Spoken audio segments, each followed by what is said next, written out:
7টার দিকে হয়তো চন্দনাইশের কোনো একটা ইনসিডেন্ট হচ্ছে, আমরা শুনছি যে বলতলি বা সামথিং, এবং ওই জায়গায় ইনসিডেন্ট হয়েছে কি একটা গ্যাস সিলিন্ডার বিস্ফোরণ হয়েছে। গ্যাস সিলিন্ডারটা আসলে কোথায় ছিল, এটা কি আপনার চায়ের দোকানে ছিল না গ্যাসের কারখানা ছিল, আমরা আসলে এটা জানি না। তো রুগী আসছে আমাদের কাছে 10 জন, ওখানে কয়জন আহত হয়েছে আমরা এটাও জানি না। 10 জন রুগী যেগুলি আসছে আপনারা এর মধ্যে হয়তো দেখছেন সবগুলির কিন্তু মুখ খুলে গেছে, এবং যখন আপনার সিলিন্ডার বাস্ট হয় এটা তো অনেকটা এক্সপ্লোশনের মতো, এইগুলির লাংগুলি ইনজুরি হয়, হ্যাঁ, মুখের ভিতর দিয়ে যায় লাং ইনজুরি হয়, এবং এইগুলিকে আমরা বলি ইনহেলেশন, মানে শ্বাস নালী পুড়ে যায়। আপনি 10টা রোগীর মানে 70% থেকে শুরু করে 20% পর্যন্ত ভিন্ন ভেরিয়েবলের আপনার রুগী আছে, কিন্তু দেখবেন যে সবার মুখ ওট এগুলো সব পুড়ে গেছে, মানে সবগুলির ইনহেলেশন ইনজুরি আছে, কেমন। এবং এগুলি পরবর্তীতে ইনহেলেশন ইনজুরি যখন হয় শ্বাস নালীগুলি সোয়েলিং হয়ে যায়, মোটা হয়ে যায়, তখন নালীগুলির যে বাতাস যাওয়ার যে নালী ওগুলি চিকন হওয়া শুরু করে। তখন এই রোগীগুলি খুব রিস্কে থাকে, অনেক সময় আইসিইউ ফেসিলিটি না থাকলে মারা যায়। যাই হোক, আমরা এখন মোটামুটি প্রাইমারিলি আমরা সব ম্যানেজ করে ফেলছি, হ্যাঁ, এবং যেসব রুগী আমাদের এখানে চিকিৎসা হবে যতটুকু সম্ভব, কেউ যদি ওদের রিলেটিভরা কেউ যদি উন্নত চিকিৎসার জন্য ইনস্টিটিউটে যেতে চায় ঢাকায়, আমরা প্রয়োজনীয় ব্যবস্থা নেব।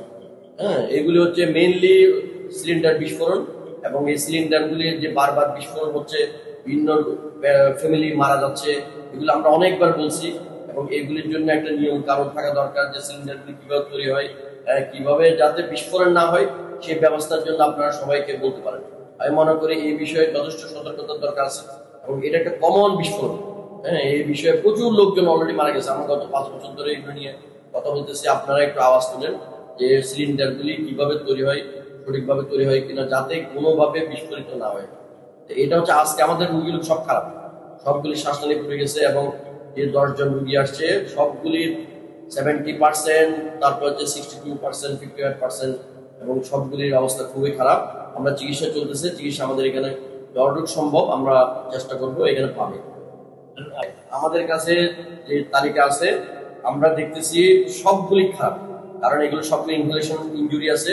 শ্বাসনালী হয়তো 24 ঘন্টা বা 48 ঘন্টা পরে এগুলি সমস্যা শুরু হয়, শ্বাসনালী রেসপিরেটরি মানে শ্বাসকষ্ট শুরু হয়, তখন আইসিইউ ফেসিলিটি লাগে এবং টিউব দিতে হয়।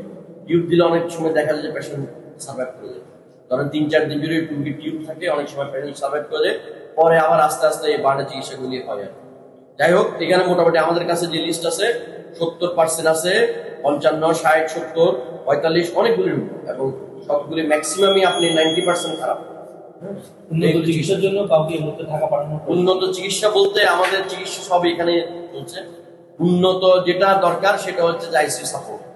আইসিইউ আমাদের এখানে ইদানিং ওরা কিছু সাপোর্ট দেয়, হয়তো 1-2টা রোগী আমরা হয়তো এখানে যদি বিছানা খালি থাকে সেই শর্তে আমরা এখানে আইসিইউতে দিতে পারি, কিন্তু 10 জন নেওয়ার মতো ক্যাপাবিলিটি বার্নিয়েটের নাই, এবং হাসপাতালে জেনারেল আইসিইউ সবগুলিতে রুগী থাকে, ওরা ওইরকম খালি করার মতো অবস্থা থাকে না। তো ওরা কারা এই রুগীগুলির মধ্যে যারা ঢাকা যেতে চায় আমরা ওদেরকে ইনশাল্লাহ ব্যবস্থা করে দেব। আসলে ধন্যবাদ আপনাদেরকে। আমরা সংবাদ পেয়েছি যে একটা গ্যাসের সিলিন্ডারের গোডাউনে আগুন লেগেছে, সাথে সাথে আমাদের চন্দনাইশ ফায়ার স্টেশন থেকে 2টা ইউনিট অফিসস্থলে উপস্থিত হয়ে আনুমানিক 1 থেকে 1.5 ঘন্টার প্রচেষ্টায় সম্পূর্ণ আগুনটা নিয়ন্ত্রণ করে এবং নির্বাপন করে। আগুনটা নির্বাপন করে আমাদের স্টেশনের লোকজন গাড়ি কংস আমাদের স্টেশনে ব্যাক করেছেন। আমাদের পৌঁছার পূর্বেই সিলিন্ডার বিস্ফোরণ জনিত কারণে কিছু লোক আহত হয়েছে, আমরা সংবাদ পেয়েছি, যা স্থানীয় জনগণ কর্তৃক হসপিটালে পৌঁছানো হয়। ঘটনাটা যেহেতু এখন আমরা বিষয়টা তদন্ত করে দেখছি কিভাবে দুর্ঘটনাটা ঘটেছে, কি পরিমাণ ক্ষতি হয়েছে, আমরা একটা তদন্ত করছি, তদন্ত করে আমরা আপনাদেরকে সম্পূর্ণ পূর্ণাঙ্গ রিপোর্টটা দিতে পারবো।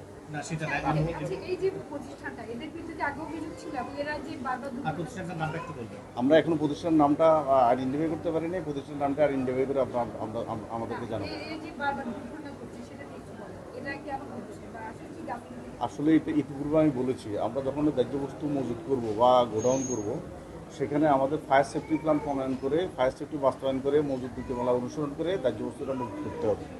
যতক্ষণ পর্যন্ত আমরা ফায়ার সেফটি প্ল্যান প্রণয়ন করবো না, মজুত নীতিমালা সঠিকভাবে প্রয়োগ করবো না, এবং দেখা যাচ্ছে যে ফায়ার সেফটি বাস্তবায়ন করবো না, ততক্ষণ পর্যন্ত এই ঝুঁকিগুলো থেকে যাবে। এর বিরুদ্ধে আপনারা দেখছেন, আমরা গত সপ্তাহে চিটংয়ে মোবাইল কোর্ট করেছি, আমরা মাঝে মাঝে মোবাইল কোর্ট মাননীয় ম্যাজিস্ট্রেট মহোদয়ের মাধ্যমে আমরা মোবাইল কোর্ট পরিচালনা করে ওনাদের বিরুদ্ধে শাস্তিমূলক ব্যবস্থা গ্রহণ করছি।